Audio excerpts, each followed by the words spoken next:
Em nome do Pai, do Filho e do Espírito Santo. Amém. Vinde, Espírito Santo, enchei os corações dos vossos fiéis, acendei neles o fogo do vosso amor. Enviai o vosso Espírito, e tudo será criado, e renovareis a face da terra. Oremos. Ó Deus, que instruísse os corações dos vossos fiéis com a luz do Espírito Santo, fazei que apreciemos todas as coisas segundo o mesmo Espírito e gozemos sempre da sua consolação. Por Cristo, Senhor nosso. Amém. Olá. Será que podemos acreditar e pôr a nossa esperança em que Deus intervirá para que acabe logo esta pandemia na qual padecemos? Sim, que podemos fomentar essa esperança, mas é importante que saibamos pôr realmente a nossa esperança nisto, em Deus, porque ela pode se desvirtuar, corremos esse risco, né, de não colocar a esperança na direção certa. Mas, Padre, eu não posso colocar a minha esperança nas pessoas, nas instituições boas, nos bons planos de saúde, nas boas equipes médicas, bons hospitais, nos bons governantes que decidirão em prol do bem comum, da saúde, do bem-estar, da prosperidade financeira, da segurança do povo. Sim, podemos pôr essa esperança nas pessoas e nas instituições, como podemos também, evidentemente, pôr a nossa esperança nos nossos pais, nos nossos irmãos, nossos avós, amigos, na Dinda, nos sacerdotes, nos bispos, mas vejamos bem que essa esperança ou essas esperanças são esperanças humanas e não sobrenaturais. As instituições, as pessoas, elas podem falhar, elas não são permanentes. Também não convém que ponhamos a nossa esperança definitiva, fundamental, na nossa vitalidade, na nossa capacidade física, na nossa saúde, porque elas se esvaem, se debilitam, se deterioram com o tempo, com os anos. Tampouco vamos pôr as nossas esperanças nas riquezas, na prosperidade, nos bens materiais, porque esses também se perdem, eles não são permanentes. Jesus Cristo mesmo nos alertou para não colocarmos as nossas esperanças nos bens materiais, aos quais a traça rói, o cupim fura, a ferrugem corrói, os ladrões roubam. E por fim, não vamos colocar também as nossas esperanças fundamentais na nossa inteligência, porque por mais sábio que podemos ser, por mais conhecimentos que tenhamos, científicos, nós não temos a solução de todos os problemas, ninguém as tem. Portanto, não coloquemos as nossas esperanças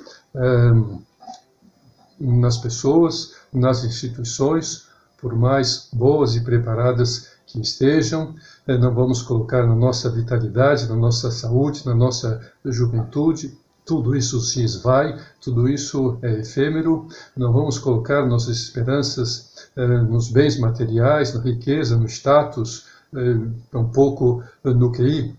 A nossa esperança fundamental, sobrenatural, ela está em Deus, que nunca falha, nunca nos engana. A única esperança que de fato não falha é a esperança em Deus. Ela nunca nos deixa na mão, e isto se baseia na certeza que temos de que Ele é todo-poderoso e sempre haverá de nos apoiar e nos sustentar em todos os momentos da nossa vida. Talvez tenhamos uma experiência negativa de que Deus tenha nos deixado na mão, mas isso não é verdade. Talvez essa sensação, seja devido a que pusemos a nossa esperança em que Ele haveria de nos ajudar para passar num concurso, para que nós não fôssemos despedidos ou que pudéssemos prosperar financeiramente e que não ficaríamos doentes e conseguiríamos uma pessoa para namorar, mas não é essa esperança que devemos pôr em Deus. Não podemos pensar, como Deus é meu Pai, como Deus é todo-poderoso, como Deus me ama, como Ele é brasileiro, então Ele vai intervir, Ele vai me ajudar, Ele vai me dar tudo aquilo que eu lhe peço.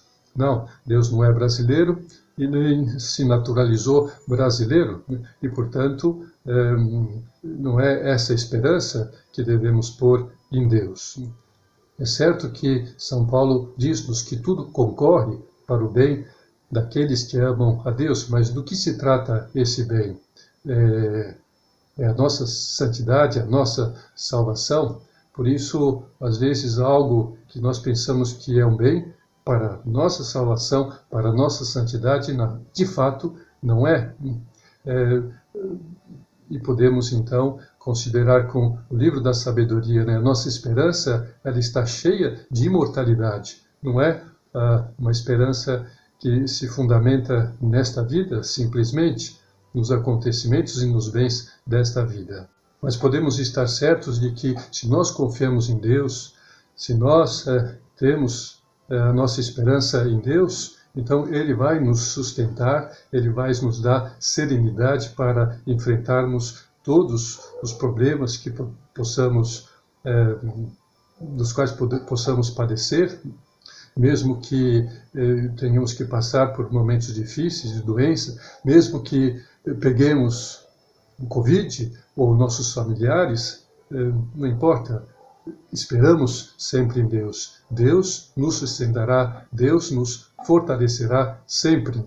E é isto precisamente o que fundamenta a nossa esperança em Deus, que Ele nos dará essa serenidade, mesmo que passemos por essas dificuldades, sejam financeiras, sejam de saúde, sejam de o que for, que o medo e a apreensão com relação ao desemprego, com relação às dívidas, e tantas mazelas e tantos problemas, e tantas dificuldades que todos nós padecemos e faz parte da vida.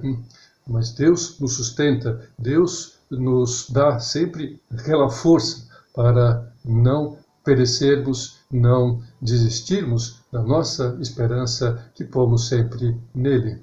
Quem tem essa esperança em Deus sabe enfrentar todas as paradas, todas as dificuldades com essa serenidade, sabe sorrir e, se tiver que chorar, chora sem histerismos. Quem espera em Deus não é esmagado pela dor. Bonitas são essas palavras que o Papa Paulo VI, São Paulo VI, pronunciou no final do Concílio Vaticano II, uma mensagem aos pobres e doentes, que eu queria então ler para vocês.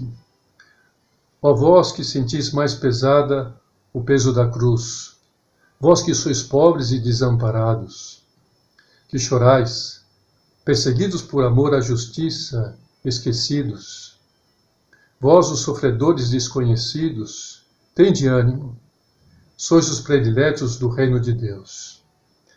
Do reino da esperança, bondade e da vida. Sois irmãos de Cristo, paciente, e com Ele, se quiserdes, salvareis o mundo.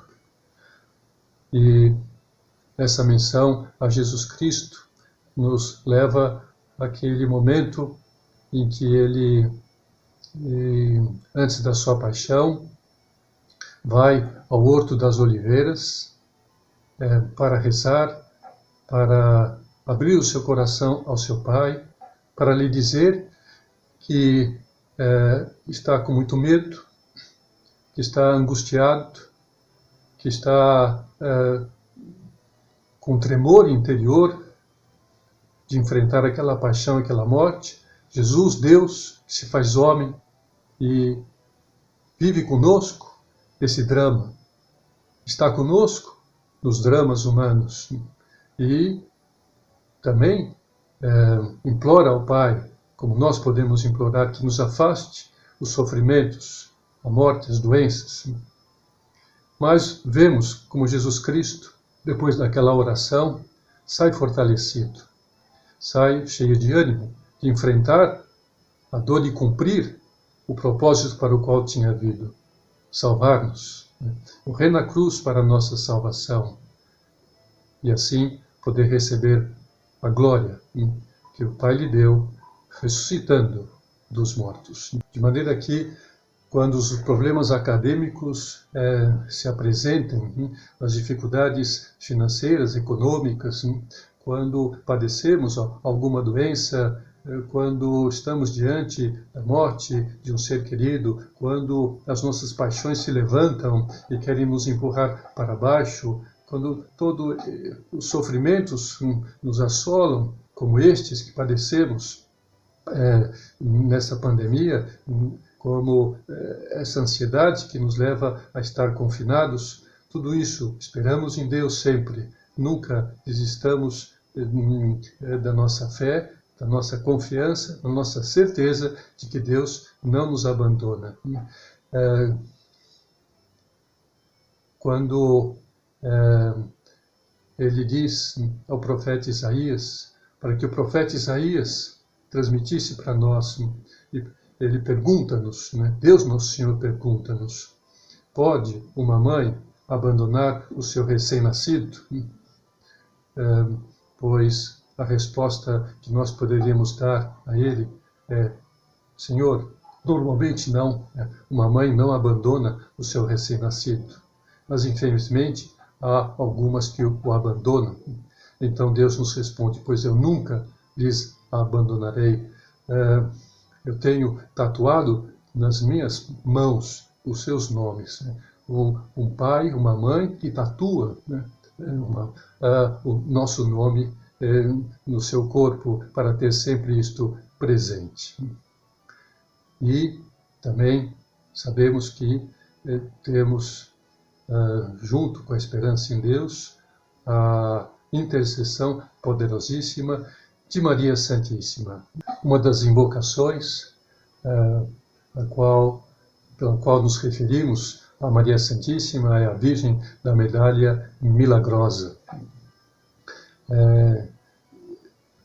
Essa invocação faz referência à aparição de Nossa Senhora, Nossa Mãe Santíssima, fez a Santa Catarina Labouré, quando ela era uma noviça da congregação de São Vicente de Paulo, e Nossa Senhora então lhe pediu que ela pedisse para o bispo cunhar umas medalhas, essas medalhas tão conhecidas que hoje conhecemos. Isso foi lá em 1830, porque estava prestes a ocorrer uma pandemia, uma peste, e Nossa Senhora então vem e através dessa sua serva, Santa Catarina Labouré, pede essas medalhas. Ela faz, o bispo aceita, faz as medalhas, e quando chega a peste, aqueles que pegam aquela medalha, abraçam aquela medalha com devoção, são curados da peste. De maneira que Nossa Senhora está conosco neste momento, talvez seja ocasião de fomentarmos essa devoção da medalha milagrosa, para que logo ela interceda por nós e nos cure desta pandemia, deste momento, e voltemos então à nossa vida ordinária e normal. Embalados pelo amor de Deus, amemo-nos uns aos outros. Em nome do Pai, do Filho e do Espírito Santo. Amém.